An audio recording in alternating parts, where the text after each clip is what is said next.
అందరికి నమస్తే అండి. సోఫా తీసుకున్న ఒక 2-3 నెలలకే సోఫా అడుగు భాగాన ఒక క్లాత్ అనేది వస్తుందండి. ఏదైతే ఈ చెక్కలు అవపడకుండా అడుగు భాగాన ఒక క్లాత్ అనేది కొట్టడం జరుగుతుంది అనమాట. ఇలా ఉంటాయి అనమాట క్లాతులు అనేది.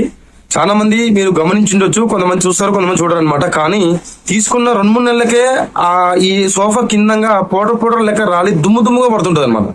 చాలా మందికి, కొంతమందికి అర్థమవుతుంది, కొంతమందికి అర్థం కాదు. ఈ క్లాత్ ఎందుకు ఇంత తొందరగా చనిపోతుంది అంటే నేను ఒకసారి చూపిస్తా చూడండి.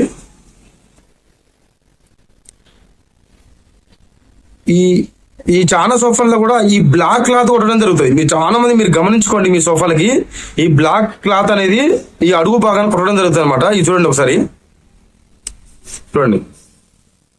ఇగో ఇది ఇక్కడ చిన్నగా చూడండి. ఇట్లా అంటే ఇలాంటి తక్కువ క్లాతులు, ఒకవేళ బ్లాక్ క్లాతులు ఈ కొట్టడం ద్వారా ఏమైందంటే తొందరగా చినిగిపోయి కింద డస్ట్ గా రాలుతుంటది.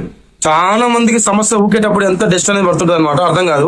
ఎప్పుడైనా సరే మీరు రిపేరింగ్ ఒకవేళ చేయించుకునేటప్పుడు, ఇలాంటి కొత్త సోఫా కొనుక్కునేటప్పుడు ఇలాంటి బ్లాక్ ది చినిపోయేది మాత్రం కొట్టనివద్దు. చూడండి, ఇట్టంటేనే చినిపోతుంది చూడండి.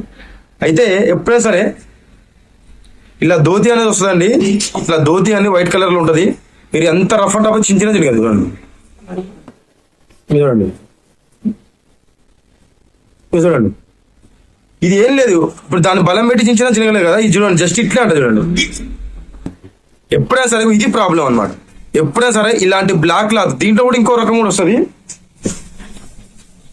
కాకపోతే ఇది కొంచెం క్వాలిటీ ఉంటుంది అనమాట. దీంతో పోల్చుకుంటే ఇది కొంచెం క్వాలిటీ ఉంటుంది. మీకు కొద్దిగా కలర్ లో డిఫరెంట్ ఉంటుంది, ప్లస్ మీకు ఇది కొంచెం తేడా, అంటే మీకు క్లాత్ కూడా కొంచెం తేడా కూడా పడుతుంది. ఇది మళ్ళీ అంత తొందరగా చినగదు. చూడండి, ఇది చూడండి, కొద్దిగా గమనించుకోండి. చూడండి, ఇలాంటిది ఏంటంటే తొందరగా చినుగుతుంది, ఇలాంటిది చినగదు. లేదంటే ఇలాంటి ధోతి అన్న ఎంచుకోండి. ఇట్లా ఈ రెండు ఇది బెస్ట్ ఉంటాయి అనమాట, తొందరగా చినిపోవు. కానీ ఇది మాత్రం చూడండి, చూడండి, ఇట్లా అంటేనే చినిపోతుంది. ఇదే అండి. ఇలాంటి ఒకటి కాదు, ఇలాంటి సోఫా సంబంధించిన మంచి విషయాలు కూడా మీకు వీడియోస్ ద్వారా మన ఛానల్లో చూపించడం జరుగుతుంది. కాబట్టి మన ఛానల్ని సబ్స్క్రైబ్ చేసుకోండి. అలాగే మీ దగ్గర ఎలాంటి వర్క్ ఉన్నా కానీ మమ్మల్ని కాంటాక్ట్ అవ్వండి.